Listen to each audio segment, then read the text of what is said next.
दोस्तों, जैसे कि आप लोग जानते हो, सोनपुर का मेला दुनिया में मशहूर मेला है और यहाँ इंसान से लेकर जानवर तक का बेचा जाता है।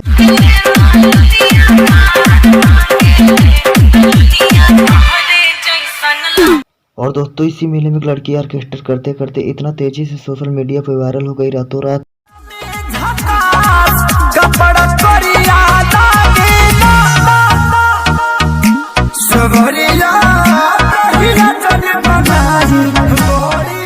दोस्तों, हम दिल्ली में रहने वाली काजल की बात कर रहे हैं, जो कि 16 से 17 की उम्र में लाखों दिलों पे राज कर रही हैं।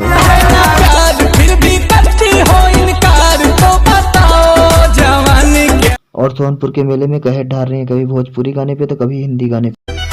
तुझको रूप का सिंगार दिया है परवरदिगार तो